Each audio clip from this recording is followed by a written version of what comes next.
ព្រះយេហូវ៉ាទ្រង់ល្អអំបញ្ញមិញការអានព្រះគម្ពីរអំបញ្ញមិញនៅគម្ពីរក្នុងកើងចំពុក100ខ5ព្រះគម្ពីរបានសម្ដែងថាព្រះយេហូវ៉ាទ្រង់ល្អសេចក្តីសប្បុរសរបស់ទ្រង់ឋិតថេរនៅអកលជានិច្ចរីឯសេចក្តីស្មោះត្រង់របស់ទ្រង់នៅជាមួយយើងជារៀងរហូតដល់អកលចំណុចពិសេសរបស់ព្រះជាម្ចាស់ថ្ងៃនេះដែលធ្វើឲ្យអ្នកស្រីសេរីដែលជាអ្នកដឹកនាំអង្គការ ICC នេះរួមជាមួយគណៈគ្រប់គ្រងរបស់ខ្មែរយើងបានសាមគ្គីគ្នាបង្កើតនិងសម្រេចនៅសមិទ្ធផលនេះឡើងនៅក្រោមព្រះនេត្ររបស់ព្រះជាម្ចាស់នៅក្រោមការមើលឃើញរបស់បងប្អូនលោកគ្រូអ្នកគ្រូពួកជំនុំទាំងអស់នៅក្នុងអង្គការ ICC នេះគឺជាសមិទ្ធផលដ៏អស្ចារ្យមួយដែលយើងអរគ្នាអរគុណដល់ព្រះជាម្ចាស់ពីព្រោះថ្ងៃនេះជាថ្ងៃមួយដែលមានសេចក្តីអំណរជាថ្ងៃដែលសម្ដែងពីការដឹងគុណចំពោះព្រះជាម្ចាស់ជាថ្ងៃដែលយើងអរគ្នាមានការលះបង់ហើយអាគារព្រះវិហារថ្មីនេះមិនមែនគ្រាន់តែជាអាគារថ្មីដែលហៅថាព្រះវិហារនោះទេពាក្យថាព្រះវិហារថ្មីនេះក្រុមជំនុំថ្មីនេះគឺជាទីកន្លែងដែលផ្ដល់ក្តីសង្ឃឹមជាមជ្ឈមណ្ឌលសម្រាប់បំពេញបេសកកម្មថ្វាយព្រះជារោងអបអរសាទឬទីបរិសុទ្ធសម្រាប់ព្រះជាម្ចាស់គង់នៅក្នុងទីនេះនៅខណៈដែលយើងអរគ្នាមានការឧទ្ទិសថ្វាយដំណាក់របស់ព្រះម្ចាស់នេះយើងអរគ្នាតែងតែមានចិត្តយាងព្រះអង្គឲ្យមកគង់នៅក្នុងចំណោមទីបរិសុទ្ធដែលខ្ញុំកំពុងឈរលើអាសនៈនេះអញ្ចឹងព្រឹកនេះខ្ញុំមាន3ចំណុចដែលផ្ដល់ជាអនុសាសន៍ជាការលើកទឹកចិត្តទៅដល់ពួកជំនុំទីទាំងអស់ប៉ុន្តែមុននឹងខ្ញុំផ្ដល់អនុសាសន៍ខ្ញុំសូមសួរទៅកាន់លោកគ្រូសវណ្ណីបន្តិចថាលោកគ្រូនៅក្នុងព្រះវិហារនេះនៅក្នុងកម្រិតមួយជា company ឬក៏ជា organize church ហើយជា small group នៅឡើយអត់ទាន់បានបំពោះជា organize company នៅឡើយទេមែនទេវ៉ាវចឹងខ្ញុំសូមអនុសាសន៍មុនខ្ញុំចែកចាយព្រះបន្ទូលសូមលោកគ្រូធ្វើការជាមួយលោកគ្រូម៉ៃអុកនិងលោកគ្រូគណៈគ្រប់គ្រងទាំងអស់នៅពេលឆាប់នេះធ្វើពិធីរៀបចំព្រះវិហារ ICC នេះឲ្យទៅជាក្រុមធំខ្ញុំឮលោកគ្រូមានប្រសាសន៍ថា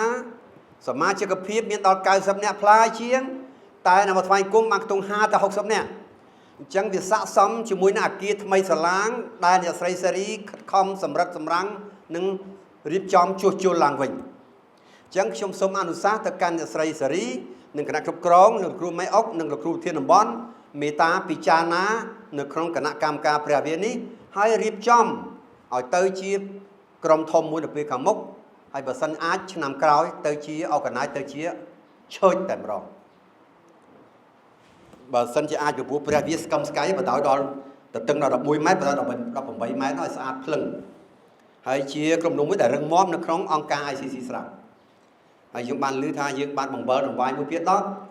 យើងបានធ្វើជាគ្រប់គ្រងសកម្មភាពសិនបានល្អឥតខ្ចោះជាយូរមកហើយឥឡូវនេះខ្ញុំបានសូមលើកនៅចំណុចទី1ហេតុផលដែលខ្ញុំលើកអំពីខាងដើមហ្នឹងដែលអស់លោកស័កសមទទួលយកការហ្នឹងចំណុចទី1ដែលសំខាន់នោះគឺអាគារព្រះវិហារនេះនិងក្រុមជំនុំទីនេះគឺដែលបានបង្កើតឡើងសម្រាប់ព្រះរាជវត្តមានព្រះអង្គគង់នៅទីនេះហើយបានខ្ញុំលើកចំណុចទី1មកជម្រាបជូននៅវេលាព្រឹកនេះនៅក្នុងគម្ពីរនេះខមនាងចំពុក40ខ34ខ្ញុំសូមអានជូននៅក្នុងគម្ពីរនេះខមនាងចំពុក40ខ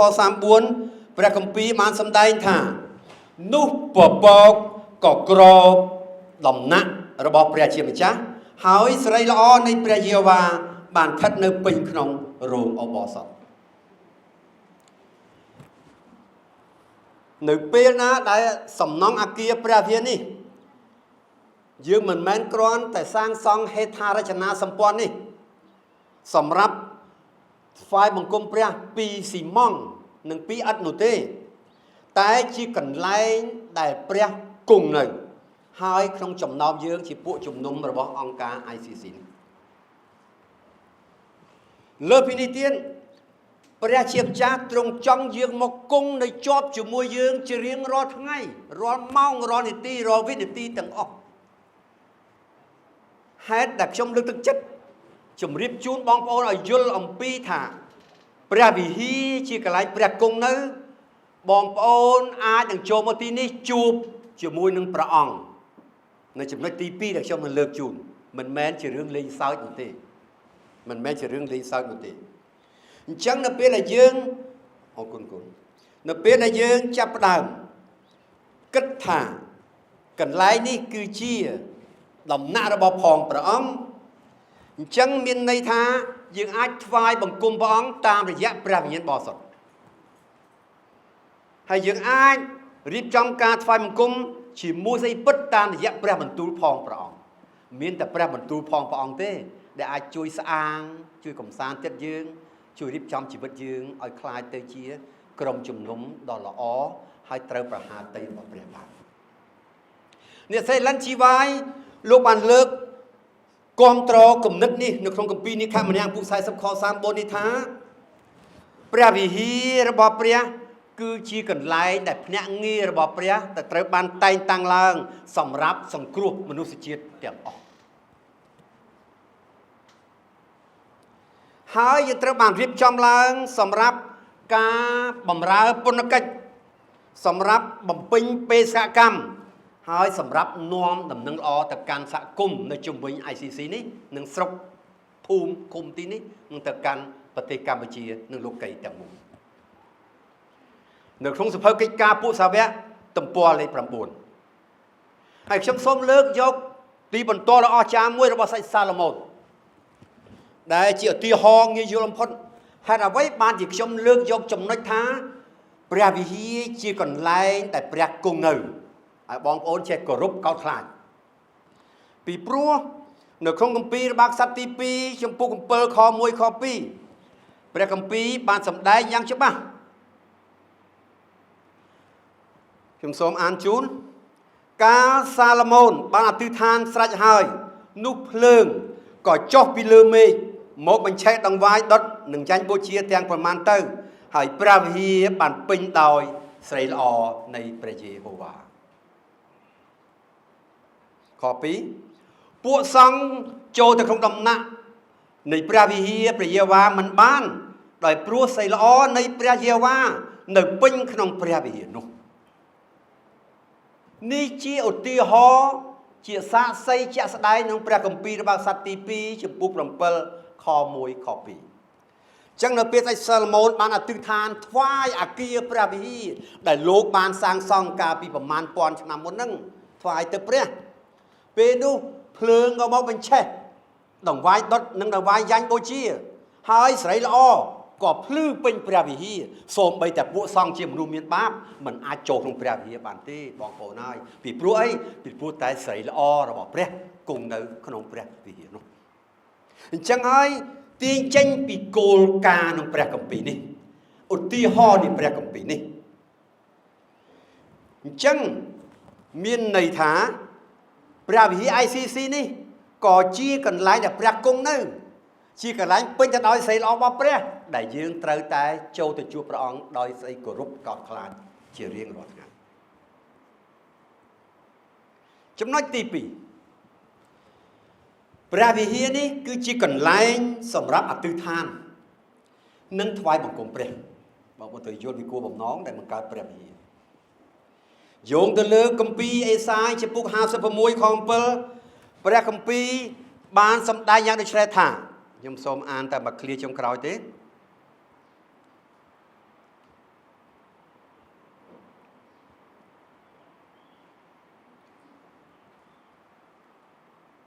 ត្បិតដំណាក់អញនឹងបានហៅជាទីអធិដ្ឋានសម្រាប់គ្រប់អស់ទាំងសះដូច្នេះសំណង់អគារជាព្រះវិហារនេះដែលបានសម្អិតសម្អាងដែលបានស្ថាបនាឡើង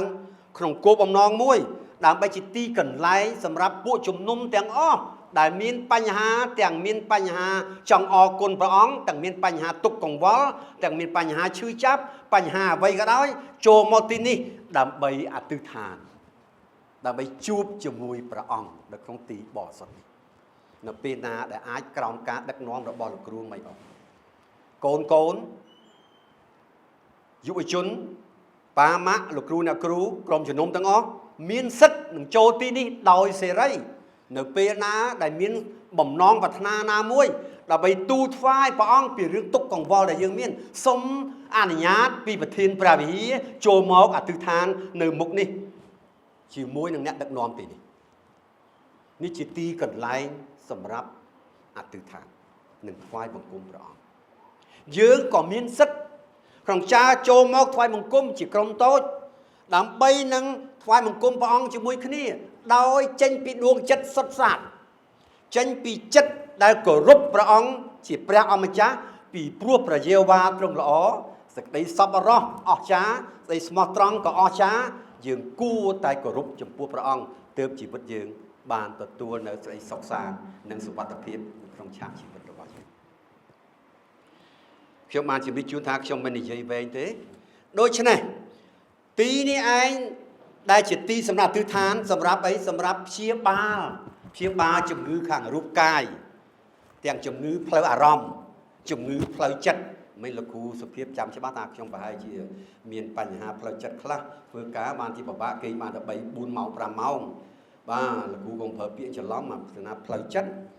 វាមិនមែនផ្លូវចិត្តធម្មតាទេអញ្ចឹងលោកគ្រូមិនមែនផ្លូវចិត្តទេដោយសារលោកគ្រូរវល់ការងារលោកគ្រូ stress ច្រើន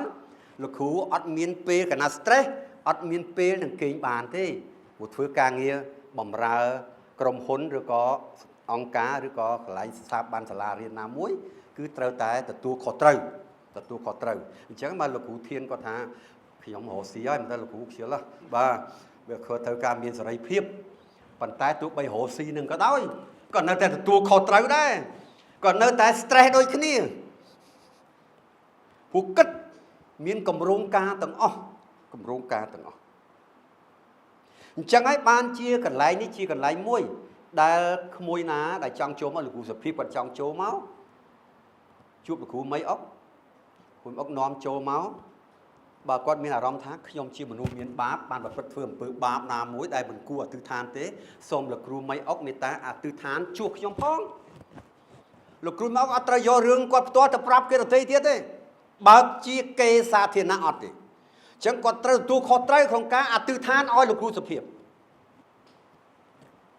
អំពីអ្វីដែលគាត់មានអារម្មណ៍ថាគាត់បានធ្វើបាបគាត់បានដើរខុសនៅក្នុងជីវិតរបស់គាត់របស់លោក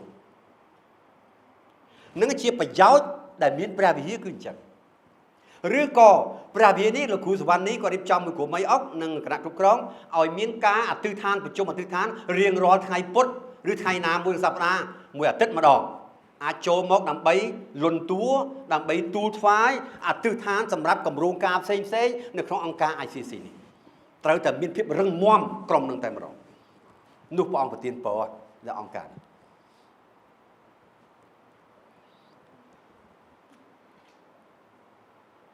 ចំណុចទី3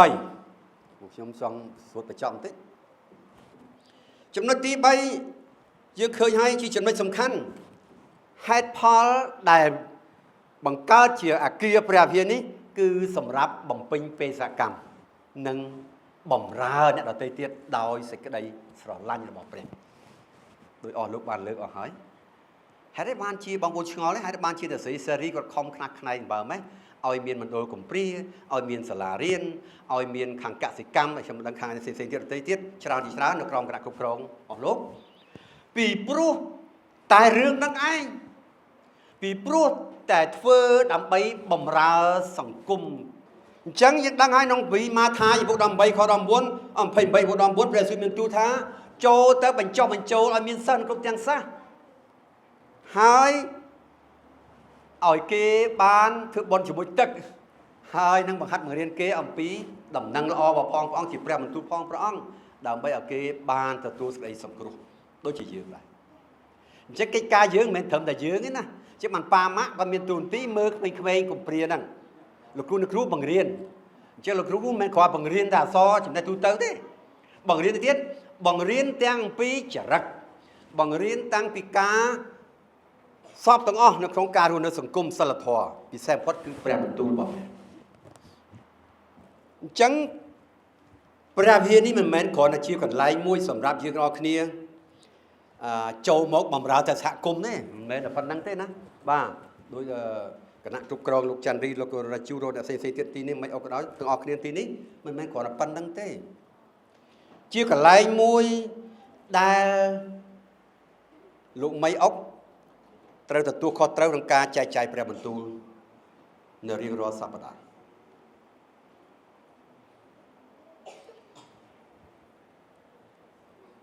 ដែលលោកគ្រូអ្នកគ្រូទាំងអស់ដែលបរៀនសាលារៀននេះត្រូវទទួលខុសត្រូវក្នុងការយកដំណឹងល្អទៅបង្រៀនមហាត់តាមថ្នាក់រៀនខ្លួនហើយ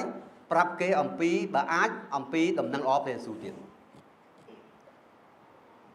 ប៉ាម៉ាក់ដែលទទួលខុសត្រូវកុមារីឬជនអត់ហ្នឹងមិនមែនគ្រាន់តែ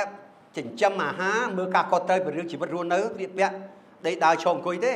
ត្រូវទទួលខុសត្រូវក្នុងការនាំព្រះបន្ទូលទៅប្រាប់គាត់នៅតាមផ្ទះប៉ាម៉ាក់នីមួយទាំងអស់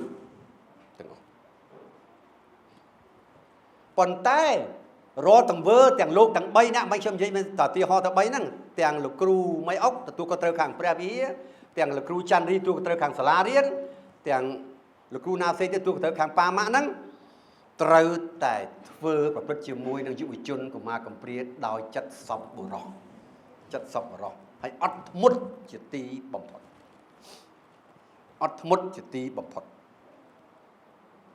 នៅសេឡិនជីវ៉ាយលោកលើកថាព្រះវិហារទាំងអស់គួរជាកន្លែងបណ្ដុះបណ្ដាលជាកន្លែងវឹកវើសម្រាប់រាជរបស់ព្រះរួមទាំងពួកកុមារីយុវជនយុវតីទាំងអស់ដែលបានឡើងច្រៀងបាញ់មិញហ្នឹងគាត់នឹងคล้ายទៅជាតំពាំងคล้ายទៅស្លងទៅជាឫស្សីទាំងអស់ហើយខ្ញុំសូមលើកយកនៅរឿងនៃការឡើងថ្មីនេះមកធ្វើជាឧទាហរណ៍ធ្វើជាការផ្ដល់ដំបូន្មានទៅដល់លោកគ្រូមីអុកក៏ដូចជាលោកគ្រូសវណ្ណនីនិងអ្នកទូទៅក្រាក់គ្រប់គ្រងអស់នៅទីនេះនិងលោកគ្រូទាំងអស់ថាពេលវេលាព្រះយេស៊ូវយាងមកជិតដល់ហើយបាទជិតដល់បងប្អូនឃើញសភាពការអស់ហើយកើតឡើងទាំងនៅក្នុងស្រុកយើងទាំងនៅពេញពិភពលោកយើងគ្រាន់តែឃើញទីសម្គាល់សញ្ញាណដឹងថាព្រះចិត្តយាងមកជាលើកទី2ហើយបើអញ្ចឹងអាចចំណុចទី3សំខាន់ណាស់គឺយកព្រះវិហារនេះជាកន្លែងទៅបំពេញបេសកកម្មប្រាប់គេពីដំណឹងល្អផងព្រះអង្គថាព្រះអង្គចិត្តយាងមកលើកទី2ហើយដោយការបម្រើគេបម្រើតាមអំណោយទានដែលយើងមានអញ្ចឹងខ្ញុំអត់ចង់ឲ្យទៅណាច្រើនទេបើលោកគ្រូមានសិស្ស700នាក់ក្នុងសាលា ICC នេះលោកចាងវាងសាលារដ្ឋបាលសាលារៀននឹងត្រូវទទួលខុសត្រូវខ្លាំងហ្មងអរគុណមួយទទួលខុសត្រូវរឿងណែនាំលោកគ្រូអ្នកគ្រូ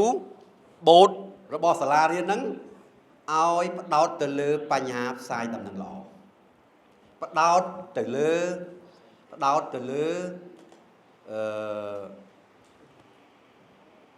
អ្វី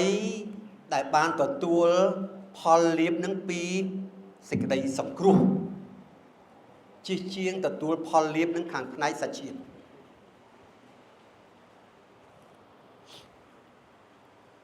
ដូចខ្ញុំលើករឿងលោកគ្រូសុភាពអញ្ចឹងលោកគ្រូធានដូចគ្នាទាំងពីរនាក់ឬក៏យីមនាទីនេះ3នាក់អញ្ចឹងខ្ញុំអត់និយាយពីណាសុំទោសខ្ញុំស្គាល់គាត់ណា3នាក់ហ្នឹងមកខ្ញុំនិយាយមិនខ្ញុំលើកបញ្ជូគាត់ទេបាទទោះបីជាយីមទៅធ្វើការជាកន្លែងអូតែលឈប់បម្រើព្រះច្រើនឆ្នាំមកហើយសុភាពក៏ឈប់បម្រើព្រះយូរហើយទៅធ្វើការខាងក្រៅលោកគ្រូធានគាត់អតីតប្រធានទីនេះប៉ុន្តែ មរតកដែលទទួលអំពីព្រះបន្ទូលព្រះ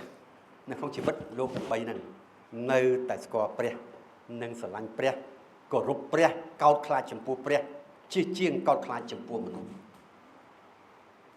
ជាការពិតខ្ញុំអាចនិយាយពីរឿងគុណសម្បត្តិគុណវិបត្តិគាត់អស់ទេប៉ុន្តែខ្ញុំចង់លើកអំពីចំណុចសំខាន់ដែលខ្ញុំនិយាយចំណុចទី3នេះថាចំណុចនេះហើយដែលគាត់ចេញទៅកាន់ទោះបីជាកាន់លើអង្គការអន្តរជាតិទៅទីណាក៏ដោយផ្នែករស់ស៊ីអីក៏ដោយទាំងស្វាយចន្ទីទាំងផ្នែកចំការស្អីក៏ដោយទាំងអស់ក៏គាត់អាចបញ្ចេញអាកប្បកិរិយាគាត់និងអំពីចិត្តសប្បុរសរបស់គាត់ថាគាត់ជាអ្នកគ្រីស្ទានជាអ្នកជឿព្រះយេស៊ូវដូចជាលោកយាមដូចគ្នាបីឃើញគេមិនប្រកាសប្រាប់គេក៏ដោយប៉ុន្តែយើងនឹងមានចិត្តយើងពេញទៅដោយសេចក្តីស្រឡាញ់ដែលយើងមានអ្វីដែលយើងអាចជួយគេបានជួយបំពេញឲ្យគេទៅតាមអ្វីដែលយើងអាចធ្វើបានទៅតាមកលៈទេសៈនិងទៅតាមបរិបទនៃការងាររបស់យើងដែលយើងអាចធ្វើទៅបាននេះលក្ខណៈភាពដូចគ្នាអញ្ចឹងសរុបមកនៅក្នុងទីនេះខ្ញុំសូមលើកចិត្តយើងអរគ្នាថាយើងគួរតែរៀនធ្វើយោងទៅលើគម្ពីរកិច្ចការពុ20ខ35ដែលលោកគ្រូធានបានផ្ដល់ជាការណែនាំឲ្យគាត់មិនប្រើកាពីទេប៉ុន្តែគាត់ប្រើនៃគោលការណ៍ចេញពីកាពីហ្នឹងមកថាការដែលផ្ដល់ឲ្យសំខាន់ណាស់ខ្ញុំបញ្ចប់ជាមួយគំនិតហ្នឹងដែលខ្ញុំចូលចិត្តប្រើខកាពីហ្នឹងជាងគេអញ្ចឹងព្រះវិហារនេះជាទីកន្លែងសម្រាប់ផ្ដល់ឲ្យអ្នកដទៃទៀតអ្វីទាំងអស់ដែលគេគ្មានជាការពិតនៅពេលដែលខ្ញុំបានបម្រើលោកីកាលនោះខ្ញុំធ្វើការងារនៅឆ្នាំ1992ជាឧបការីខាងសិទ្ធិមនុស្សហើយជាអ្នកជំនាញខាងសិទ្ធិមនុស្សក្នុងទូតប្រទេសកម្ពុជាឬក៏ខ្ញុំជាអតីតលោកគ្រូពេទ្យខ្ញុំមានជំនាញច្រើនមែនទែនខាងអង្គការផ្សេងតែនៅសេយុទ្ធនេះគាត់បានប្រាប់ខ្ញុំថាតារាត្រូវចាំឲ្យច្បាស់នៅលោកីមានគេចេះច្រើនណាស់ចូលឲ្យគេបំរើសង្គមលោកីទៅតារាឯងព្រះត្រាស់ហៅឲ្យមកបំរើព្រះចូលចាក់ចេញពីទីនោះមកបំរើព្រះដូច្នេះបានខ្ញុំបោះបង់ការងារខាងផ្នែកលោកីមកធ្វើជាគ្រូកងវិលចាប់ពីពេលនោះមកនៅឆ្នាំ1993តាមការត្រាស់ហៅរបស់ព្រះដូច្នេះនៅពេលដែលយើងចេញធ្វើការងារនេះមកទល់ម៉ោងនេះបានខ្ញុំយល់ថាហេតុអ្វីបានជាព្រះអង្គត្រាស់ហៅខ្ញុំដំបូងខ្ញុំអត់យល់ដូចគ្នាអត់យល់ដូចគ្នាអញ្ចឹងព្រះអង្គល្អជាមួយយើងទាំងអស់គ្នាព្រះអង្គសប្បុរសព្រះអង្គស្មោះត្រង់អញ្ចឹងខ្ញុំសូមលើកនៅរឿងមួយថ្មីនេះដែលកើតឡើងនៅពេលដែលយន្តហោះ Air India បាន crash ផ្ទុះកាលពីសប្តាហ៍កន្លងទៅនេះខ្ញុំលើកយករឿង3នៅក្នុងសាច់រឿង3នេះជីវិត3មានមេរៀនជីវិត3ដ៏ប្រសើរសម្រាប់យើងរាល់គ្នាពិចារណានៅវិភាគព្រឹកនេះមុននឹងខ្ញុំបញ្ចប់ការអធិប្បាយនៅវិភាគព្រឹកនេះដែលតកតងការផ្ដល់ឲ្យនេះសាច់រឿងទី1គ្រួសារមួយលោកមានបំណងចង់តាំងទីលំនៅធ្វើអន្តោប្រវេសន៍ទៅកាន់ប្រទេសអង់គ្លេសលោកជាជនជាតិឥណ្ឌាគ្រួសារឥណ្ឌាអញ្ចឹងទាំងឪពុកទាំងម្ដាយទាំងកូនទាំងអស់គ្នាបានសម្រេចចិត្តថារៀបឯកសាររត់ការដើម្បីទៅតាំងទីលំនៅនៅឯប្រទេសអង់គ្លេសប៉ុន្តែដោយសារលោកប្រហែលជាជាប់រវល់កិច្ចការ business របស់លោកអញ្ចឹងការសម្រេចចិត្តរបស់លោកអត់ធ្វើអ្វីទៅតាមចិត្តភ្លាមបានទេអញ្ចឹងលោកនៅអល់ឯកស្ទាក់ស្ទើរអត់ច្បាស់លាស់អញ្ចឹងរវល់កិច្ចការជីវិតផ្សេងដទៃទៀតដែលខ្ញុំមិនបាច់រៀបរាប់អស់ប៉ុន្តែចំថ្ងៃនឹងឯងថ្ងៃយន្តហោះធ្លាក់ហ្នឹងគាត់សម្រេចចិត្តថាគាត់ត្រូវធ្វើដំណើរទៅអង់គ្លេសការសម្រេចចិត្តចុងក្រោយរបស់គាត់ចំថ្ងៃនឹងតែម្ដងទាំងគ្រួសារទាំងអស់ដើរចូលទៅក្នុងយន្តហោះហើយក៏លែងត្រឡប់មកវិញគឺមានន័យថាគោលដៅគាត់ប្រាថ្នាទៅប្រទេសអង់គ្លេសអត់បានទៅដល់គោលព្រឹកនេះមុនព្រះអង្គជាមកលើកទី2នេះពីព្រោះនៅពេលបើយើងសម្រេចចិត្តថាយើងចង់ទៅណាហើយឬចង់ធ្វើអ្វីមួយសូមយើងត្រូវហ៊ានអាកាត់ត្រូវហ៊ានសម្រេចចិត្តកុំស្ទាក់ស្ទើរកុំឲ្យមាន plan ច្រើនពេកកាលណា plan វាច្រើនពេកគម្រោងការច្រើនពេកមិននឹងទៅមួយណាឲ្យច្បាស់លាស់អញ្ចឹងធ្វើឲ្យយើងអល់ឯកស្ទាក់ស្ទើរហើយទីបំផុតអត់ដល់គោលដៅដែលយើងប្រាថ្នាចង់បាន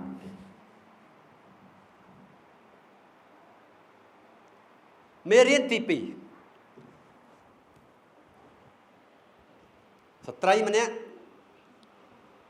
គាត់ត្រូវធ្វើដំណើរទៅដែរយន្តហោះហ្នឹងប៉ុន្តែគាត់មកយឺតឆែកអិនយឺតដល់ឆែកអិនយឺតយន្តហោះគេអត់តន់ចេញទេគេគ្រាន់តែបូតបិទបូតឌីងទេអត់តន់ចេញទេប៉ុន្តែគេមិនអនុញ្ញាតឲ្យចូលអញ្ចឹងគាត់ក៏សុំវល់គេសុំវល់ថាសុំឲ្យខ្ញុំចូលទៅឲ្យបានចូលប៉ុន្តែគេឆ្លើយថា no គេមិនឲ្យតែម្ដងអញ្ចឹងគាត់ចាប់ដើមខឹងធម្មតាអត់បានដូចបំណងយើងខឹងជេរបតិចធ្វើអំពើចរិតមិនគួរគប្បីទៅកាន់អ្នកបម្រើយន្តហោះ Airline ដល់ពេលវិលត្រឡប់បោះជើងចេញទៅវិញធ្វើដំណើរបានមួយផ្លែតឬដំណឹងថាយន្តហោះផ្ទុះឆេះខ្ទេចនេះគឺជាអ្វីបងប្អូនមេរៀនជីវិតគឺជាការការពាររបស់ព្រះជាម្ចាស់នៅក្នុងជីវិតរបស់គាត់ព្រះទ្រង់ជ្រាបពីអនាគតព្រះទ្រង់ជ្រាបដោយសារគាត់ល្អគាត់មានហេតុផលគាត់ជឿព្រះឬគាត់មានអ្វីល្អបានជាព្រះខ្ទប់ដំណើរគាត់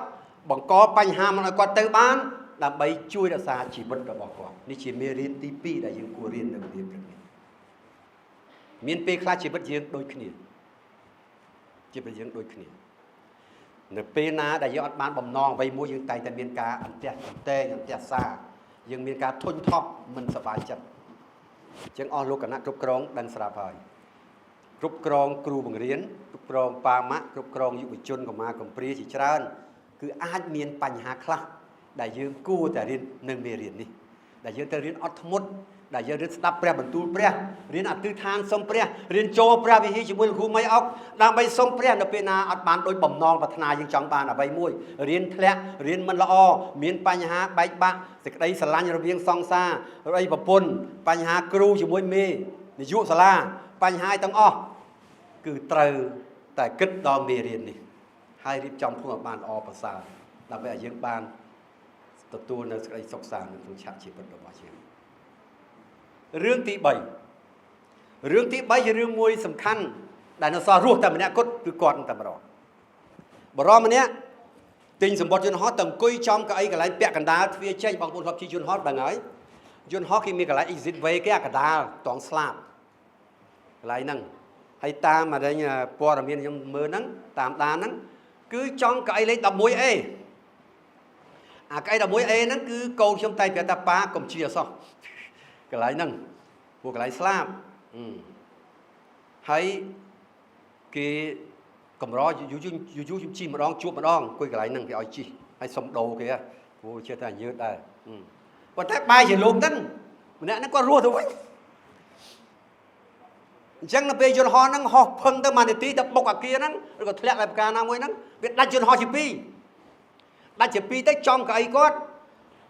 រយៈកាលប្រមាណវិនាទីដែលស្មារតីគាត់នៅរឹងប៉ឹងគាត់ដឹងខ្លួនឡើងគឺខ្លួនឯងហ្នឹងវាគេទាំងអស់ងាប់ស្លាប់ទាំងអស់នៅជុំវិញគាត់ស្លាប់ជុំវិញទាំងអស់ទាំងពួកអរិញបំរើយន្តហោះស្ត្រីហ្នឹងអញ្ចឹងគាត់លវិសមែនតើចុចអាខ្សែក្រវ៉ាត់ហ្នឹងហើយលូនចេញពីកន្លែងហ្នឹងគាត់មានអារម្មណ៍ថាយន្តហោះជិតផ្ទុះហើយអញ្ចឹងគាត់លូនចេញទៅបាន4 10 20ម៉ែត្រក៏យន្តហោះផ្ទុះអញ្ចឹងគាត់បានសង្គ្រោះរួចមានពីជីវិតរបស់គាត់នេះចង់និយាយថាការដែលគាត់អាចរស់បានដោយសារតែគាត់មានគោលបំណងមួយចង់រស់តទៅទៀតចូលនិយាយទៅហ្នឹងគឺត្រូវតែរើបំរាស់ពីព្រោះខ្លួនរស់ទៅហើយស្មានខ្លួនស្លាប់អញ្ចឹងខំរើបំរាស់ទៀតឲ្យគិតពីគាត់ខ្លាចស្លាប់ទៀតអញ្ចឹងអង្គនិយាយថាត្រូវតែមាន purpose មួយមានគោលបំណងច្បាស់លាស់តែការតាំងចិត្តអញ្ចឹងកូនអស់គ្នាដូចគ្នាកូនបានប៉ាម៉ាក់ចិញ្ចឹមបានអង្គការ CC ចិញ្ចឹមរៀនចប់ថ្នាក់ទី12កូនទៅរៀនបន្តនៅឯភ្នំពេញក្តីឬក៏រៀនផ្សេងក្តីសូមមេត្តាកុំបោះបង់គំនិតគោលដៅជាជីវិតរបស់ខ្លួនដែលត្រូវធ្វើដំណើរទៅមុខឲ្យបានច្បាស់លាស់អត់មានណាជួយយើងក្រៅខ្លួនយើងទេទោះបីមានព្រះក៏ដោយព្រះគ្រាន់តែព្រះអង្គប្រទានពរយើងបង្ហាញផ្លូវយើងតាមព្រះបន្ទូលប៉ុន្តែយើងជាអ្នកសម្រេចចិត្តដោយខ្លួនឯងសម្រេចចិត្តដោយខ្លួនឯងយើងយល់ត្រូវគិតត្រូវប្រព្រឹត្តត្រូវតែយល់ខុសគិតខុសប្រព្រឹត្តខុសនេះសង្គមខ្មែរបង្រៀនយ៉ាងដូចនេះចុះយើងវិញអ្នកគ្រីស្ទានអ្នកអត់បន្ទិស តែគិតមិនចឹងត្រូវយល់ឲ្យត្រូវទៅទីណាយល់ត្រូវចូលព្រះវិហាររាល់ថ្ងៃបរិសុទ្ធចូលទៅណាស្ដាប់ព្រះបន្ទូលចូលរួមសកម្មភាពយុវជនច្រៀងកម្មវិធីផ្សាយនឹងល្អកម្មវិធីផ្សេងទាំងឡាយដែលប៉ាស្ទ័រឬក៏ប្រធានវាមានជួយបញ្ហាហ្នឹងនឹងឲ្យគេហៅថារៀនបំពេញបេសកកម្មថ្វាយព្រះចឹងព្រឹកនេះខ្ញុំបញ្ចប់ជាមួយនឹងសេចក្តីអំពាវនាវរបស់ខ្ញុំនៅវេលាព្រឹកនេះថាអាគារថ្មីនេះគឺជាដំណាក់របស់ព្រះជាម្ចាស់ហើយជាអំណោយដែលព្រះជាម្ចាស់ប្រទានមកហើយក៏ជាឧបករណ៍មួយដែលព្រះប្រើអញ្ចឹងសូមឲ្យបងប្អូនអស់មេត្តាគិតគូរថាអាគារព្រះវិហារជាកន្លែងដែលព្រះគង់នៅយល់ពាក្យហ្នឹងទេបាទដែលព្រះគង់នៅchứបើព្រះគង់នៅមិនមែនធ្វើបៃលុកបៃឡទេបើកាលណាព្រះគង់នៅមិនមែនបៃលុកបៃឡទេត្រូវចូលមកទីនេះជាមួយនឹងការកោតខ្លាចខ្ញុំអត់ចង់បង្រៀនបងប្អូនឲ្យចូលមកគ្រាន់តែលុតចាំបាច់លុតជង្គង់វាមកដល់ទីនេះមិនបាច់ទេចូលមកទីនេះលើកដៃសំពះហើយគិតថាទីនេះគឺជាអាគារនៃព្រះវិហារជាកន្លែងដែលព្រះគង់នៅតែប៉ុណ្្នឹងបានខ្ញុំចង់ឲ្យមានចិត្តអញ្ចឹងហ្មងទី2អាគារព្រះវិហារកន្លែងដែលយើងអធិដ្ឋានយើងមានសិទ្ធិអធិដ្ឋានទូលថ្វាយសុំប្រាប់ទៅព្រះអង្គផ្ទាល់ direct រវាងយើងជាមួយព្រះអង្គដូចជាអុជធូបនៅក្នុងរោងអបអរសតណាផ្សែងសម័យនោះឯងគេប្រើការអុជធូបអុជដុតគ្រឿងកញ្ញាណដើម្បីហុយផ្សែងទៅដល់ព្រះវរបិតាតែយើងអត់ទេសម័យនេះយើងមានសិទ្ធិនឹងអធិដ្ឋានផ្ទាល់ម្នាក់មានសិទ្ធិអធិដ្ឋានផ្ទាល់ទៅព្រះយេស៊ូវឬក៏ព្រះវរបិតាផ្ទាល់ទី3ជាកន្លែងដែលយើងចែកចាយដំណឹងល្អនិងបេសកកម្មទៅកាន់សហគមន៍នៅជុំវិញនេះបើយើងល្អតែគ្នាយើងទីនេះល្អតែពួកកុមារកំព្រាតែពួកសិស្សសាលាតិចគិតពួកភូមិអាជ្ញាធរមូលដ្ឋានគ្រាន់តែចូលមកអាជ្ញាធរថាអូលោកគ្រូច័ន្ទរីអើយឥឡូវខ្ញុំភូមិខ្ញុំនឹងមានមនុស្សម្នាក់គាត់ពងឆ្លងទន្លេអត់មានអីតាណាគាត់ក្រណាលោកគ្រូមានឡានទេសុំពឹងឡានលោកគ្រូជួយដឹកទៅឲ្យមន្ទីរពេទ្យកំពង់ធំឬក៏មន្ទីរពេទ្យអីនេះកន្លែងកំពង់ថ្ម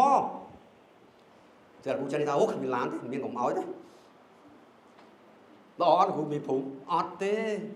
អត់អញ្ចឹងទេអញ្ចឹងទោះបីយ៉ាងណាក៏ដោយអ្នកទូខុសត្រូវទៅពុះពៀទោះបីឲ្យខាងនោះសរងពរហ្វ្រីក៏ដោយយើងត្រូវតែជួយបំរើសហគមន៍នឹងបំរើអ្នកត្រូវការនឹងអ្នកដែលរងទុក្ខវេទនាស្ត្រីមេម៉ាយកុមារកំព្រាឆ្លងអ្នកដែលមានទុក្ខទរៈដូចឆ្លងទន្លេអញ្ចឹងអ្នកដែលមានស្ដីមានបុណ្យសពណាមួយគេត្រូវការពឹងយើងដឹកទៅមន្ទីរពេទ្យអីត្រូវតែជួយគេដោយបង្ហាញថាយើងជាគ្រីស្ទានដ៏ល្អតោះនេះសំខាន់ណាស់មិនមែនល្អតែគ្នាយើងទេណាសូមល្អដល់អតីតផងមិនចាំបាច់ហើយក៏មិនស្រឡងមិនហត់ទឹកសម្លឹងការទេមិនមែនថាធ្វើល្អដើម្បីគេមកជួយប្រាប់ភ្លាមអត់ទេយើងត្រូវតែបំពេញជួយគេបានគេមើលឃើញទីស្រឡាញ់របស់ព្រះយេស៊ូវនៅក្នុងជីវិតរបស់យើងផ្ទាល់ចឹងថ្ងៃនេះខ្ញុំបញ្ចប់ប៉ុណ្្នឹងចុះហើយក៏ខ្ញុំសូមអំពាវនាវបងប្អូនទាំងអស់ថាសូមបងប្អូនទាំងអស់មេត្តាស្អាងរូបកាយរបស់យើងជាថ្មដ៏រស់សម្រាប់ថ្វាយព្រះយេស៊ូវគ្រីស្ទដូចនៅក្នុងព្រះគម្ពីរពេត្រុសទី1ពុក2ខ5ព្រះគម្ពីរនេះបានសម្ដែងថានោះអ្នករាល់គ្នាក៏បានស្អាងឡើងដូចជាថ្មរស់ដែលឲ្យបានធ្វើជាផ្ទះខាងវិញ្ញាណសម្រាប់ថ្វាយគ្រឿងបូជាខាងព្រលឹងវិញ្ញាណដែលព្រះទ្រង់សពហារតីទទួលដោយព្រះយេស៊ូវគ្រីស្ទអញ្ចឹងសូមអរគុណអរគ្នាធ្វើជាអីជាថ្មរស់មិនមែនថ្មស្លាប់ទេណាថ្មរស់យ៉ាងម៉េចវាត្រូវតែមានការសកម្មភាពអីសកម្មភាពនៃសេចក្តីស្រឡាញ់អញ្ចឹងពាក្យស្លោកមួយរបស់ខាងបន្ទាយគេប្រើពាក្យអង់គ្លេសថា loving is caring loving is serving មានន័យម៉េចស្រឡាញ់ត្រូវតែគិតគូរអ្នកដទៃស្រឡាញ់ត្រូវតែរៀនបម្រើគេដោយដាក់ខ្លួនដូច្នេះនៅវេលាព្រឹកនេះខ្ញុំសូមឲ្យគណៈគ្រប់គ្រងអង្គការ ICC កម្ពុជាសូមឲ្យលោកគ្រូមីអុកសូមឲ្យលោកគ្រូអ្នកគ្រូទាំងអស់សូមឲ្យប៉ាម៉ាក់ទាំងអស់មន្ត្រីគ្រប់ជនរបស់អង្គការ ICC មេត្តារៀនអនុវត្តតាមព្រះបន្ទូលនេះដើម្បីឲ្យព្រះអង្គប្រទានពរដល់អង្គការនេះនិងព្រះវិញ្ញាណបាន រីកសរសើរដំណឹងល្អរីកច្រើនមែនទែននៅក្នុងបរិបទនៅក្នុងសហគមន៍នេះដោយមានលោកមេភូមិជាសាក្សីនៅទីនេះអញ្ចឹងយើងខ្ញុំសូមអរគុណសូមព្រះអង្គទានពរ